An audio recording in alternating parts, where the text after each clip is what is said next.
Alright? Shalom, shalom. First and foremost, I'd like to say all praises is due to YAHAWAH, BAHASHAM, YAHAWASHI. Double honors to the apostles and elders of Greatmillstones. Peace and salutation to all the Akim out there that's pushing this truth. Shalom. So today, this is the brother Karatazak Yashiala. This is the brother Yashiran. Yeah, and so today we'll be going into Cornelius, and we're going to prove to you through the spirit and power of YAHAWAH, BAHASHAM, YAHAWASHI, that Cornelius is an Israelite. Because you have a lot of people out there thinking that the Gentiles and all that, and the first person they point to is Cornelius. Which when you break down Cornelius' name, it simply means seed. So he's the beginning of the grafting in. Alright? So, without further ado, we'll jump straight into the scriptures dealing with Cornelius. So we'll start in Acts chapter 10, verse 1. This is Acts chapter 10, verse 1. There was a certain man in Caesarea called Cornelius, a centurion of the band called the Italian band. So this chapter is about a man named Cornelius, who's a centurion, and he worked for the Roman army. Just like today, you have your police force and your different armies. You know what I mean? So you have Israelites that were enrolled among them. And let's just pick up a quick precept to prove that. And we could end this, we could shut this down right here, but we'll bring out more edification on it, just for edification's sake. So we're going to go into the book, we're going to go into the Apocrypha, into the book of 1 Maccabees, chapter 10, verse 34.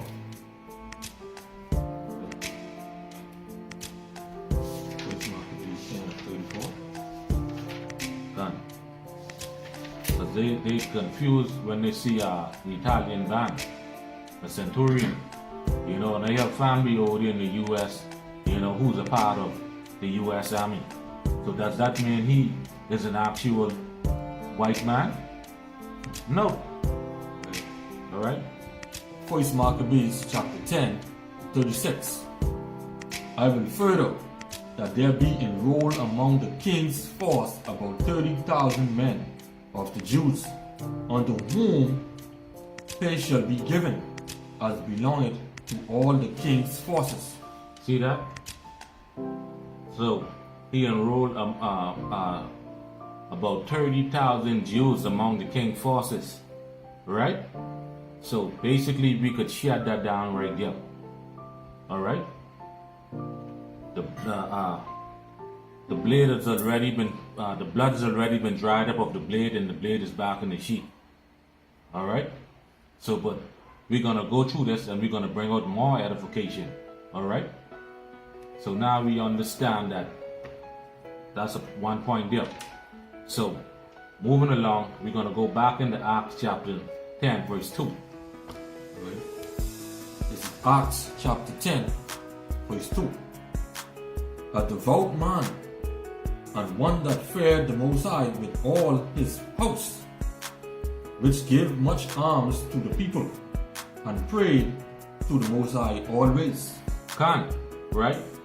So the reason why people get tripped up about Cornelius is because in verse 1 it says he's of the Italian band, and then in Acts chapter 15 it talks about how Peter stood up and how he speak, and how the Most High made choice among them by Peter's mouth that he would go unto the Gentiles and take out of the people unto his name.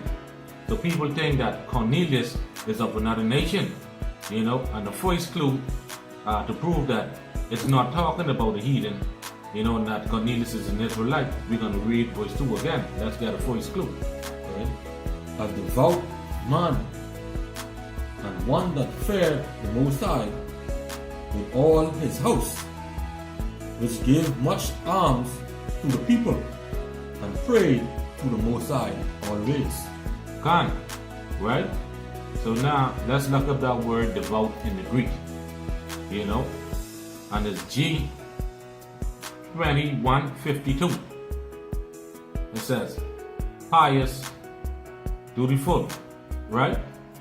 So now, let's look up this word pious in the Winston's Simplified Dictionary, you know. Alright, pious, religious, devout, devoted, dedicated, reverent, God-fearing, spiritual, prayerful, holy, godly, saintly, faithful, dutiful, religious, righteous. Kind, right? And the only people on the earth that are godly are the Israelites. Alright?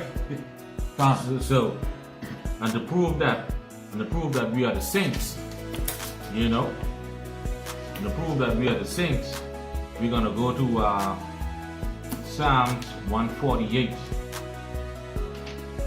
13 and 14.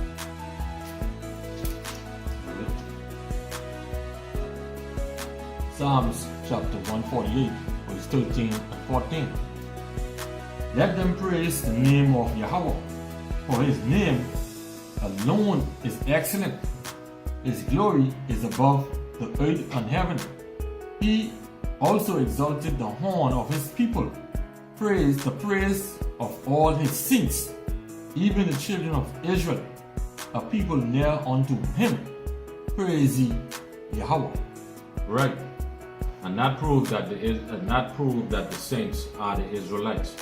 So that would mean that Cornelius, who is being described as a devout man, you know, a pious man, a saint, a godly man, would have to be an Israelite. Alright? For more proof on that, we gotta go to Acts chapter 2 and verse 5.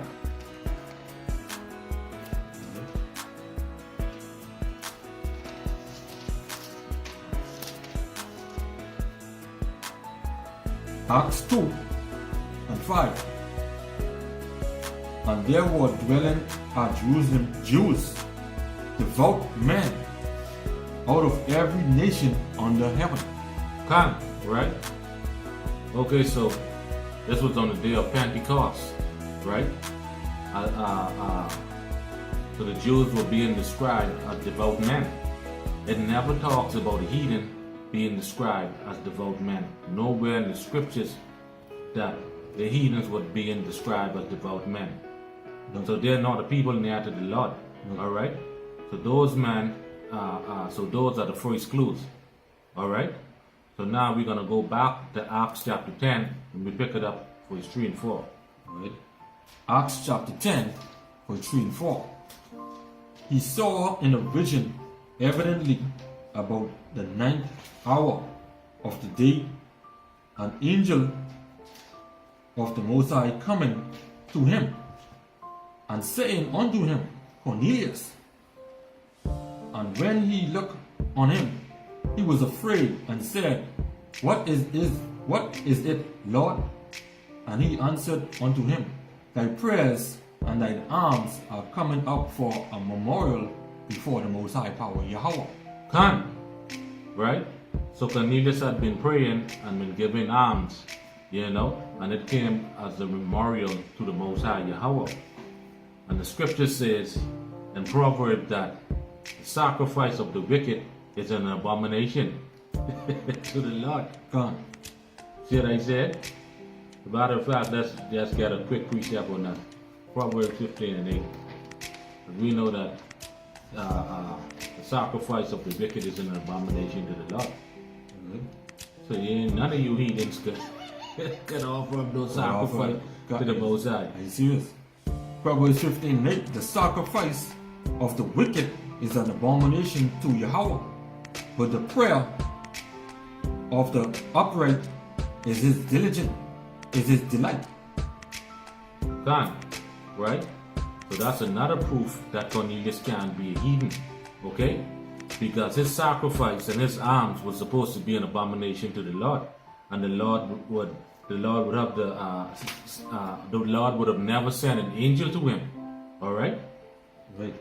So Cornelius isn't an Israel. Isn't a heathen. All right.